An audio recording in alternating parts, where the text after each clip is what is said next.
агар дар ҷаҳон набувад омӯзгор, шавад тира аз бехират рӯзгор. Салом бинандагони азиз, ин барномаи роҳнамо аст ва мо омадем ба муассисаи таҳсилоти миёнаи умумии рақами 44-уми ноҳияи Исмоили Сомонӣ ба хотири муаррифии қаҳрамони навбатӣ аз ин муассисаи таълимӣ. Моро ҳамроҳ бошед.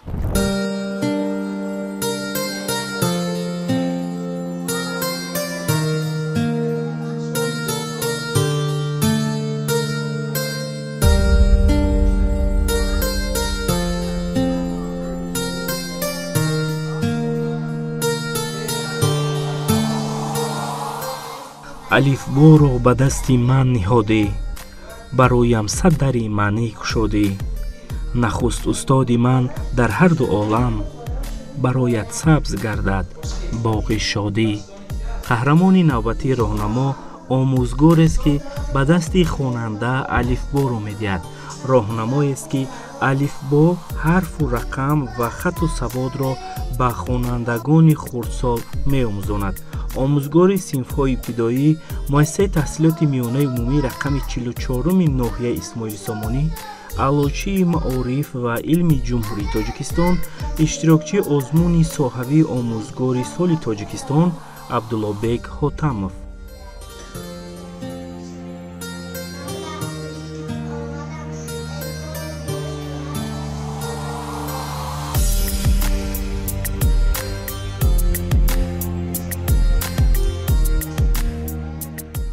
омӯзгор раҳнамои ҳар як шогирд аст. бояд ки шогирдро ба роҳи дурусти зиндагӣ ҳидоят намояд ва дар таълиму тарбияи насли наврас саҳмгузор бояд бошад. дар ҷомеа омӯзгорро зиёӣ меноманд. барои ҳамин омӯзгор бояд ки як қадам дар замона дар пеш бошад ва ба пеши шогирдон ба роҳи дуруст яъне ки ҳидоят намояд. омӯзгори аввалини ман Одинеев Аюб мебошанд. дар муассисаи рақами 12 ноҳияи айнӣ, дар ҳамон ҷо мо дар дарси омӯзгор таълим гирифтем. бисёр омӯзгори хиратманд буданд, донишманд буданд ва ҳамеша таъкид мекарданд ки бисёртар китоб хонед, илм омӯзед ва дар ҷомеа ҳеҷ гоҳ қафо намонед.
طولی 36 سال می شود که در این کسب کار میکنم، فعالیت میکنم و هیچگاه این کسب به تنفس در این کسب کار فعالیت نمودم و هیچگاه پشیمان نیستم، چون که آموزگار یک کسب پر افتخار است و در راه اگر یک شاگرد تو را السلام استاد گفت، شما بسیار آموزگارا بسیار سربلند میشن انسان که یکی را حرف آموختیم. اگر در جهان نبود آموزگار، شود تیره از بیخرد روزگار. همیشه به شاگردان تاکید می نمایم که خواهی که همیشه شاد و خرم باشی، هر جا که روی عزیز و مرهم باشی، پاکیزه شو و راست بیزی علم آموز تا تاج نبیرگان آدم باشی.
و تو یاد می‌دهد علم و ادب، مکتب ز تو می‌برد همه رنج و تعب. یک نقطه مختصر ز مکتب گویم، آدم نشود مگر کسی از مکتب. وقتی که کودکی 7 ساله به سن به درگاه مکتب قدم میماند، بسیار با هوس که با کی وا میخورم، با چه میبینم. اولین شخصی که در مکتب اولش وا میخوره آموزگار صنف ابتدایی. بسیار کودکان را دوست میدارم، این سبب باشد برای همین این کسب را انتخاب نمودم. مدت 36 سالی که آموزگار حاتم و عبدالله‌بک فعالیت آموزگاری دارند، قریب 33 سال در همین مؤسسه فعالیت کرده ایستادند و در فعالیت پداگوژی خود حاتم و عبدالله‌بک بسیار شاگردانی را به ویار رساندند که امروزها در تمام ساحه‌های خواجگی خلق جمهوری کار و فعالیت نموده ایستادند. تعلیم و تربیت نسل نورس حصه خیلی بزرگ دارند، چون که اگر مهندس برای ساختمان یک لایحه را سازد، آموزگار شخصیت را می سازد. و در سیمای حاتم و عبدالله‌بک من شخصیتی را می بینم که انسان را راهنمایی می کند، چون که روشنگری شام تاریک شاگردان این آموزگار است. برای همین میگوید رسد جان بر لبی بیچاره استاد که یک حرف به شاگردش دهد یاد. ببینید که یگان انسان در بطن مادر عالم، دانشمند یا اینکه متفکری بزرگ نیست. همه این به‌واسطه با دست همین آموزگار می شود که یکی از همین آموزگاران اصیل من در سیمای حاتم و عبدالله‌بک می بینم.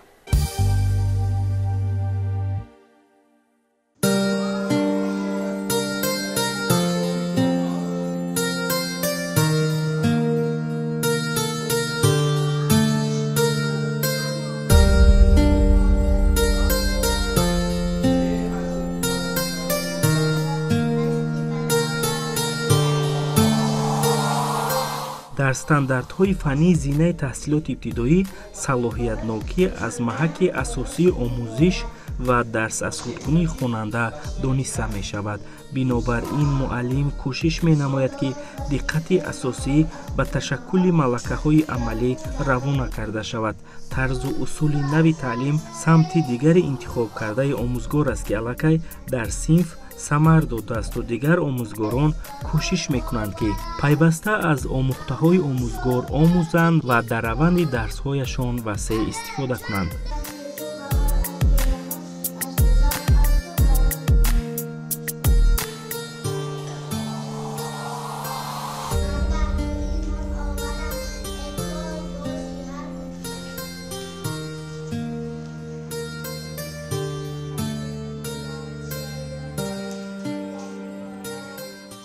استاد حاتم عبدالله‌بک یکی از شخصیت‌های پاکسرشت، خودشناس، خودآگاه و عبرت‌آموزی هستند برای ما جوانان.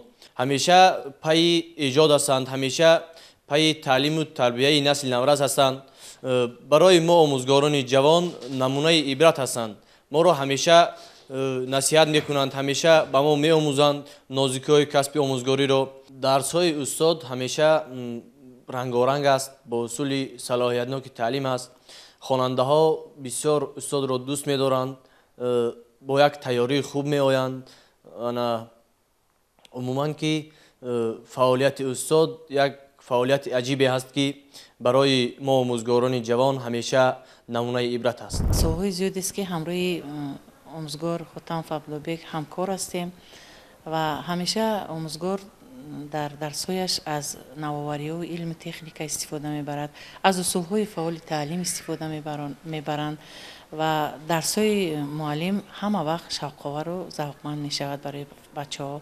من از متخصصان جوان خواهش میکنم که بیشتر در درس‌های همین خیلی آموزگاران پرتجربه اشتراک کنند و جهت‌های خوبی همین درس‌ها رو از خود کنند و در درس‌های خود از این فعالیت‌ها، از این کارها استفاده برند برای صیقل دادن دانش و فهمش خوانندگان صنف‌های ابتدایی.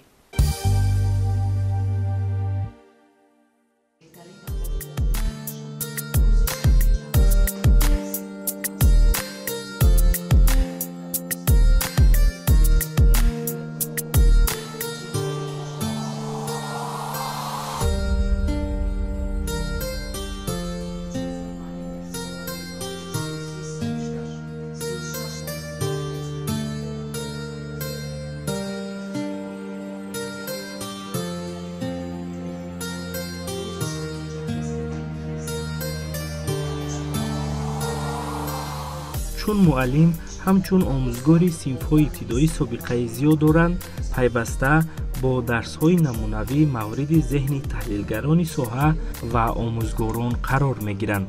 ҳамин аст ки дарсҳои намунавии мавсуф дар самтҳои гуногуни соҳаи маориф, хусусан зинаи ибтидоии таҳсил гузаронида шуда, аз ҷониби донишкадаи ҷумҳуриявии такмили ихтисос ва бозомӯзии кормандони соҳаи маориф баҳои баланд гирифтаанд. тарзи таълими ҳамгироии байнифанниро муаллим бисёр ба маврид истифода мебаранд, то хонандагон вобастагии фанҳоро дарк кунанд.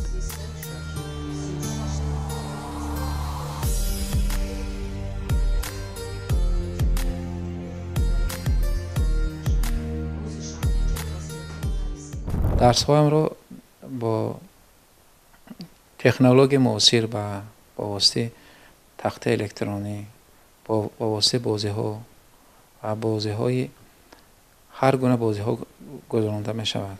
ва пеш аз оне ки мо аз дарс оғоз намоем, якумин соати мо саршавӣ, ҳамин дақиқаи аввал аз суруди миллӣ оғоз менамоем, ки ифтихори ҳар як миллат ин суруди миллӣ аст. аз суруди миллӣ оғоз менамоем. суруди миллӣ ин асоси ин як муқаддисоти миллӣ ҳисоб мешавад. шогирдон аллакай одат кардаанд, медароянд баъди салом суруди миллиро месаранд.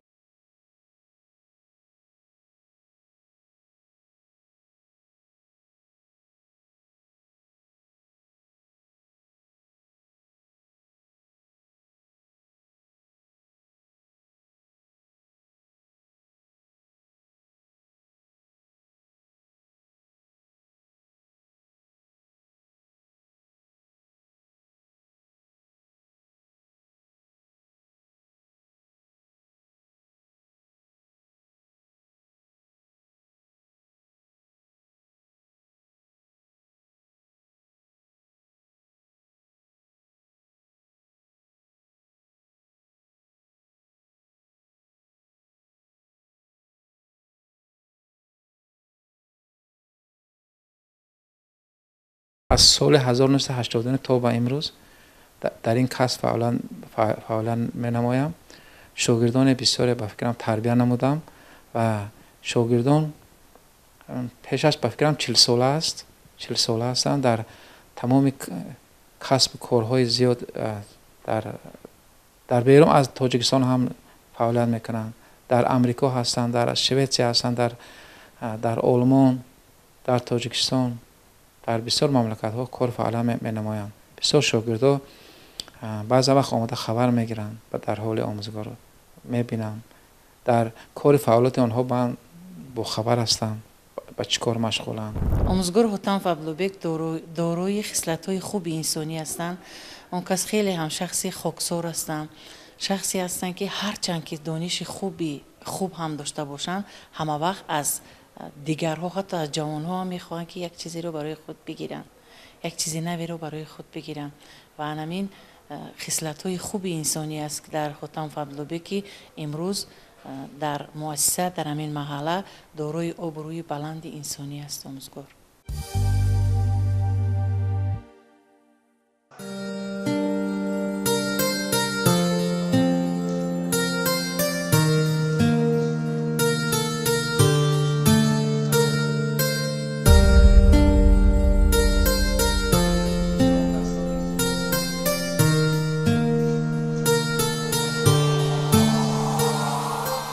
муаллим Абдуллобек Хотамов зимни фаъолияти омӯзгорӣ мақолаҳои зиёди илмиву оммавӣ низ навистаанд, ки бо ин корашон ба рушди соҳаи омӯзгорӣ саҳми назаррас гузоштанд. дар ин баробар навиштаҳои мавсуф пайваста дар соатҳои дарсии омӯзгорони ҷавон мавриди омӯзиши ҳам омӯзгорон ва ҳам хонандагон қарор мегирад, зеро таҷрибаи бисёрсола ва иштироку омӯзишҳои пайдарпай имрӯз чеҳраи барномаи моро миёни ҳамкорон собиқадору сермаҳсул нишон додааст.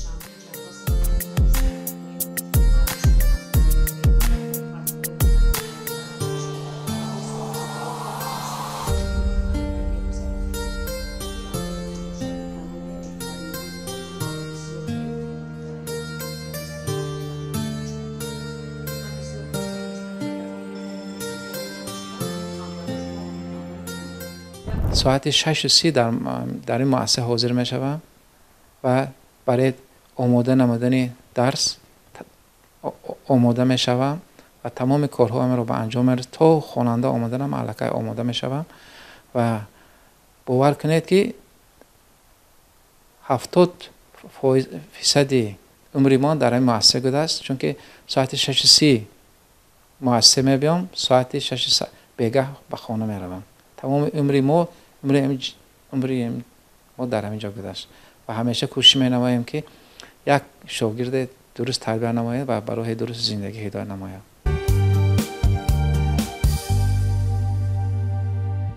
به همکاری والدین کاری ما هیچ گاه پیش نمی رود، چون که مکتب به اوله هیچ است.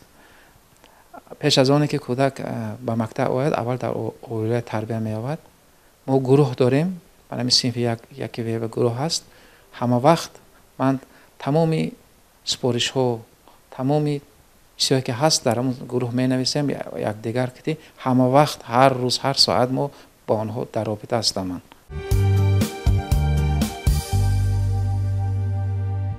سال 2018 در آزمون آموزگار سال من شرکت ورزیدم و در آنجا جای سوم به من دادن. البته این آموزگار، هر یک آموزگار کلمه آموزگار خودش این آموزش است.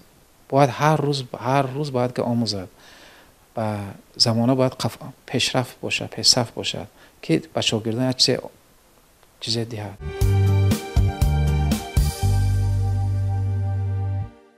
مادر چراغ خانه، پدر ستون خانه. مادر یگانه موجودیت است که در این عالم است که تمام انسان، تمام پیامبران در پیش پای مادر سجده آوردند. یک شعر هست: جنت که رضای ما در آن است، در زیر قدم مادران است. مادر تربیت دهنده است. مادر عموما مادر به مادر حیات وجود داشته نمیتواند. ما البته مادران تربیت نمودند.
بینندگان عزیز، این بود برنامه نوبتی راهنما. فکر میکنم که فعالیت علمی و ایجادی قهرمان نوبتی برنامه به شما پسند آمد. خیر، تنسیت و خانوباد باشید.